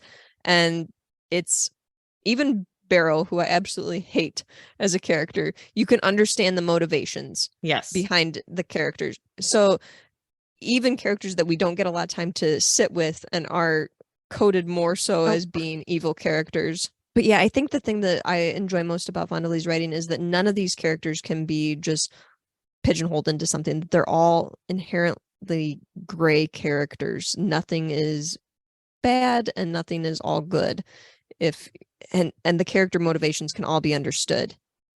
I know. And I do think that this will be like even more interesting as we go along, because like, I feel like this episode is one of the hardest I've had to do to identify like what to talk about with characters and themes, because I feel like you and I've discussed it as we go and along. they're also enmeshed like in each other, that it's like the themes of family and loyalty and what it means to be peaceful, what it means to be at war, what it means to deal with your trauma. These are all things that the characters are dealing with in different ways. They all have different traumas that they're dealing with and different experiences, and they're all combined in one and kind of in this strange, like, I don't want to amalgam say orgy, but, no, like an amalgam like type amalgam thing of a situation, and that's the only thing that they can compare to each other. Like, that's their common ground, is this family, terrible, this like situation, this terrible situation. Well, and I will say, we did say it's hard to say that no one's evil. Doru is evil incarnate. I mean, Doru is bad, but bad. At the same time, though, even Doru, you can pick out a couple things and be like, damn it, he maybe made a point. I know. And that's like, it's so interesting to like see, because I feel like we've been talking about this book for a month now, and like to see the progression of Lon in the books, where you just see him trying to make all the right choices and he makes no choices, and then they're all wrong, and then he like gets addicted to shine and he's using it way too much, and that's how he like overdoses. And it's like, it's something that you can see a human getting involved with. Like, I could totally see someone with exactly Lon's personality going down this road of like, I hate this stuff, I want it to stop. And because I am put in the situation, I have no other choice but to partake in the way that's appropriate. Right. And that's difficult to watch, especially when it harms his like relationship with Andon, and it starts Andon down this path of like, I can no longer be a greenbone. There's too much going on. This is dangerous, And then you have like Shay, who's coming back and being like, I just need to be close to my family, but also I want those boundaries. And I'm failing to recognize that there can be no boundaries because of who I am and because of what will happen to bring me back into the clan. If it's not this thing, it's going to be another. And that's a fascinating thing that you can see happening, where you can come in with the best intentions and you're still going to make mistakes. Yeah. And Shay is a tough character for me as well, because it's hard to see someone who like does all these very independent things and then really like has like this knowledge of how bad her family can be, but then like is so forgiving of her grandfather, who is also terrible. Like it's so fascinating to see. And like how she kind of goes to Aitmata and she just like doesn't recognize what all is going to happen when it comes to this stuff. It's fascinating. So because we have to get going, Hannah, I'm so sorry. Like, I have a heart out. Just like a quick, who do you have a favorite character? Did you have a favorite moment in this book? And what do you think is kind of a thing that we'll see in the next book? So, gosh, these are such good questions. And literally we had to take a break in between this because Hannah's showing her apartment. So I got the best compliments on it, but good. I didn't even think about like, I was just like, I don't know how to answer those questions. And then I just assumed that would always be the case and like failed to think about it again. But for the favorite moment, I really do love the ending fight scene between Hilo, Gaunt-Ash, and Andon. I think that's like a very spectacularly done fight scene, and it's kind of unexpected. And I think it just like it threw you for a whirlwind that like Hilo had that kind of strategy in him all along. So I very much like that part. And top parts, and I guess like this will lead into favorite characters, but it's also dealing with Hilo. It's Hilo going up against the commissioner. I thought that was such a good scene where he's just like, hey, people with money, yeah, you'll die too. Like, you're bad at war. You don't know what you're doing. And so you have to support us because you have no other option. And the sooner you find that out, like the sooner we can move past this and you can support me and we can stop having you pretend that I'm just like an ineffective little like bug under your shoe. Right. And I do really like those, but I don't think Hilo's my favorite character. I think he's the one that you and I have like grappled with the most to kind of identify him. And he almost seems like he's the chaos in everyone else. I think everybody wants to kind of like put their thumb on this character and be like, he's like this, but it's impossible. It's impossible. People connect with this character in so many different ways. Yeah. And it's very interesting how people react to Hilo. Well, and I think my favorite character is technically Shay, but also it's like such a hesitant thing because I'm like, she's not that interesting yet. Yeah. But like, I have a lot of forethought. Like, there's potential. Yeah, there's so much potential for her. So I find her fascinating in the fact that like, I also, youngest sibling, I'm a youngest sibling. So I think that like Fonda Lee has such a good job of making children dynamics and like complicated family stories. And so I'm interested to see where Shay goes, because Shay like made some interesting choices and was like, nope, I am not going to take over power. And I don't know if that's always going to be the case. And I also think like we've talked about how I think Hilo is a hypocrite, but I think Shay is a hypocrite a lot too, where she kind of wants to be above it all, but she also doesn't. She still wants the acceptance, but she wants to not want it. Which is also a very big youngest trait of like, I want you to be proud of me, but also I don't care if you're proud of me. I'll make my own way. I'm forging my own path. Exactly. And I do think Shay has like all of that in her, but I like the way that Fonda Lee made these characters, because like, I think it would be very easy for Shay to be the downtrodden woman who no one liked, who everyone like overlooked. But Fonda Lee didn't do that. She made her like the grandfather's favorite. She made her like a complicated mess of emotion where she's the first to defend the grandfather and she's the first to have earned the right not to. So it's always interesting seeing her take a step back from that and not go full force, and like how she's like, well, I don't want to be like my mother, but also I see a certain sense of like, I could have been like my mother and I probably would have been a better person for it. So I find that kind of self like identity and self like actualization really interesting, especially when it's like when Hilo doesn't think past like, I know I'm bad at this and I know I'm good at this and that's it. Like this is just the way of the world. And so I do like her internal introspection when it comes to this stuff, because there's a lot more frustration. And I think it's a very fascinating take. So I think those two are probably my favorites.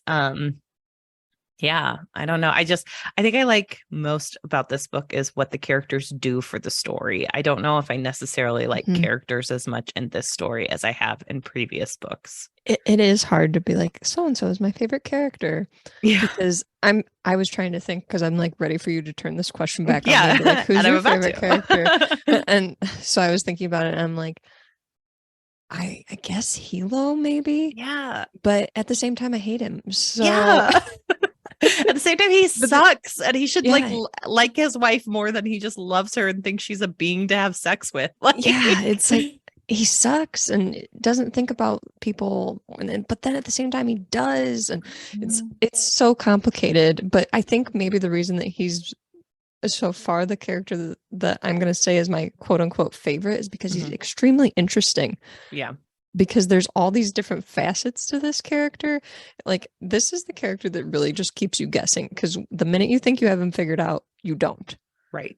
And so I think that's why Hilo currently is my quote unquote favorite, even though I still kind of just... Even though he's the worst. Yeah, exactly. He's the worst. He's the worst. And what was your favorite moment? Okay, so this is maybe going to be controversial, but so the kitty scene. Sorry. Sorry. Not that. The fight scene with Andon and Ash and Hilo, that was very good. But I think I'm going to say the fight scene earlier on in the book with Lan, because that was a total setup for everything that happened in this. And it was one of those moments where you're just reading it and there's all this action happening and Lan's trying to prove himself as being this strong pillar. And in the back of everybody's minds that's there, they're like, something's up here, something's gonna go wrong, and something really does. And so I think I liked that scene the best, just because it's such a setup for everything to come in the rest of the book. I love that. I love that. Like, I feel like this is one of the books we've loved the most, and it's the one we're having the hardest time talk about because it's so hard to pinpoint. And this is a book that I feel like you need to experience more than we could like break it down for you and be like, Fonda here's Lee what we just, found like, interesting. sitting at home cackling like, ha ha ha.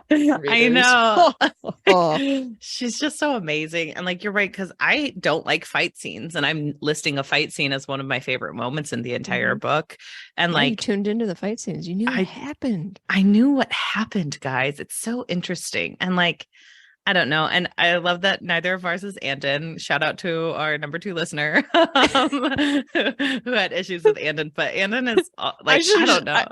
I was going to try to be funny and be like, my favorite character was Doru, but I didn't want to throw up. So Doru's terrible. My favorite's the grandfather. Like, I love the grandpa. Like, I really like people who are kind of isolationist, but also want to power everything and think they're better than everyone in the world. No, thank you. No, thank you. But I'm interested to see where this book goes next, because I think Fonda Lee has done an excellent job of like undermining a lot of fantasy elements that we've seen in other books. Like, I think you have Andon saying no to being a green bone, and it's like he's already taken his oath, so Hilo has every right to take orders against him. Like, he has shirked his responsibilities, and so I'm wondering how that'll happen, because like Hilo is very volatile and he like has been betrayed. So I wonder if like the slightest little touch will set him off. I mean, I know it's not going to happen, but wouldn't it just be like kind of funny if it was just like the first chapter of Andon is dead. Of Jade War is just like Hilo whispers Andon's name and he's dead. Andon is dead. That would kind of make me laugh. Wow. Fonda. Wow. Do you remember Sweet Home Alabama, where they pretend that Reese Witherspoon died, and he's like, Melody, something is dead. Long live Felony Melody. And that's the end scene. Why was that in a movie? I hate that movie so much. Oh my God. Oh wait, that was an alternate ending. They ended up doing a different ending, but I used to watch the alternate endings to that because my mom once watched that entire movie one day per month, and it has lived with me. Oh my gosh.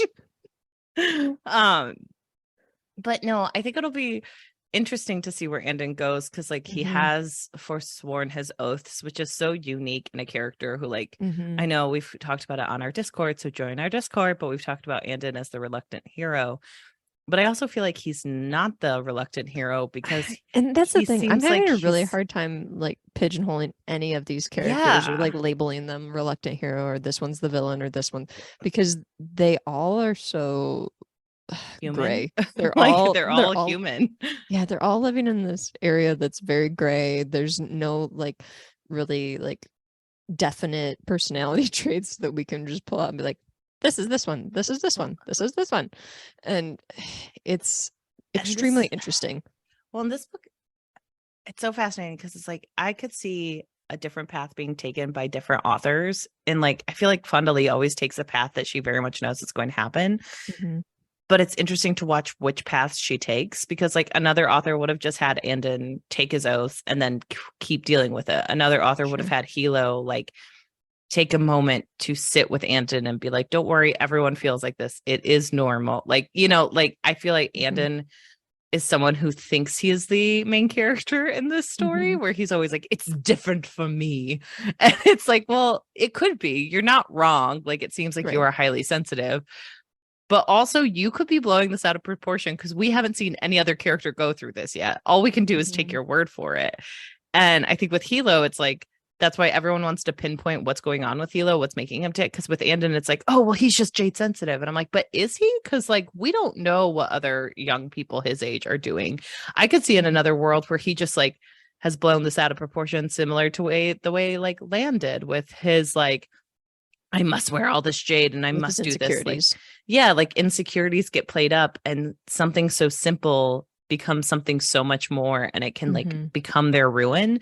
So I could see where like Andon's own belief and his sensitivity and his own belief that he is different than every other Greenbone and the way they deal with Jade can lead to his downfall, because he hasn't been around enough people who are Jade sensitive and made their way through it. So, and like that's the same with Shay. Like in another world, I think Shay would have been a pretty chill person who wanted to travel the world, but like a lot of stuff happened to her, and now she thinks this is the only way, and she's going to like be a force of like goodwill, and it's like, oh, that's gonna be your downfall. You think you are the smartest person in the room. Like, nope, no. And like Hilo thinks he's all about loyalty, but he's shown in this book that like his loyalty can only go so far as to when someone makes a move that he doesn't agree with. So it's interesting to see all these characters, like some of their best personality traits and some of the things that make them a main focus in this book will often likely be what ruins them. And I foresee a lot of that happening in future books. So that is my answer to your last part of the question. Oh, I was going to go for like specifics. Like, what do you think specifically is going to happen? Or do you have any specific things that you think are going to happen in the next book? I don't want to guess too much, because I just don't think it'll be.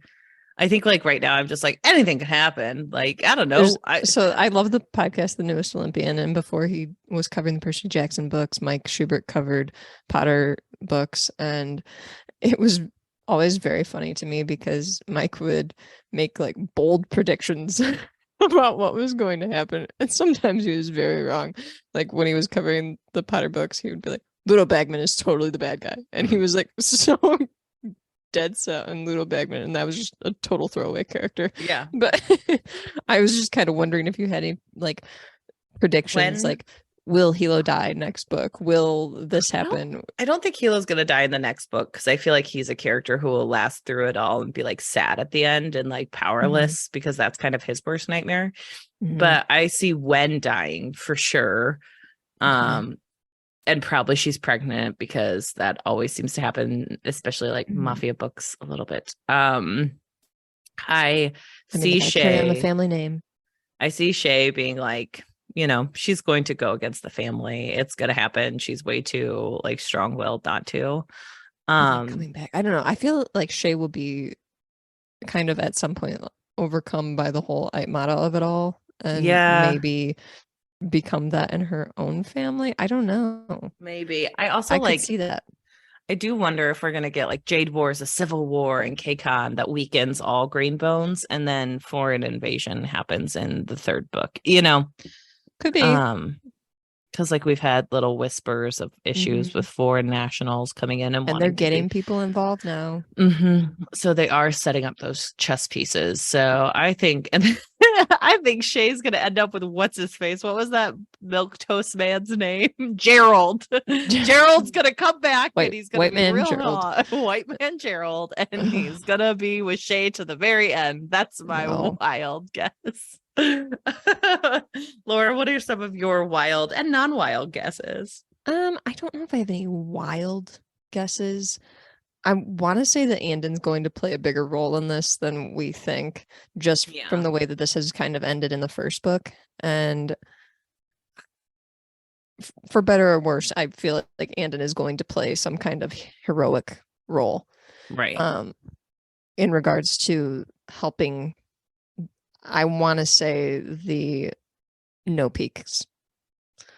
There may be a point in time where there is some mountain alliance with Andon. I'm unsure, but I see the No Peaks kind of being saved by Andon.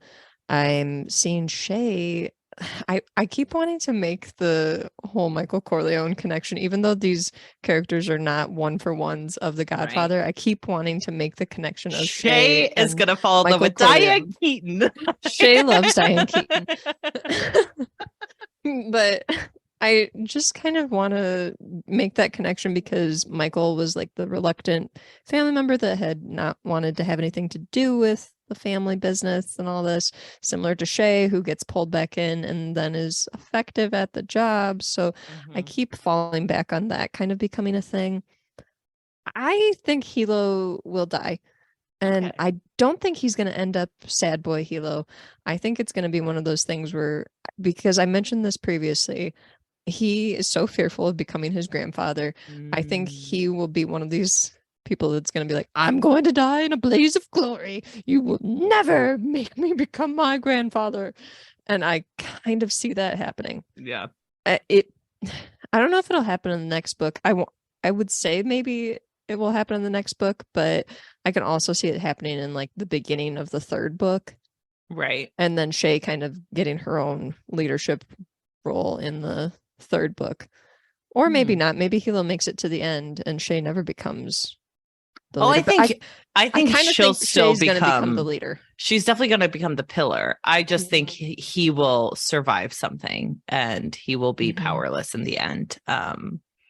But I do like the idea of like history repeating itself with the grandfather, and like that's why I'm like, well, maybe Hilo survives because he can be the old man raging about all that he's lost, and like filled with anger and hatred. So I mean, you're better at the foreshadowing than I am, but I just the vibes I'm getting, I'm like, no, he doesn't want to live. He doesn't want to live long. He's just gonna make sure that he goes out in a fight and is out of there. That's fair. I don't know. We'll find out though soon. We'll find out soon because we are closing out our conversation. Yeah, guys, we hope you enjoyed this first book. We are taking a detour next week because Laura and I are trying a new format called letting us have a week to read the other book. Having a life. Giving us another week to procrastinate. But it's called we have a lot to read and we need more time. But in the interim, we're bringing you a bonus episode featuring C.M. Kaplan.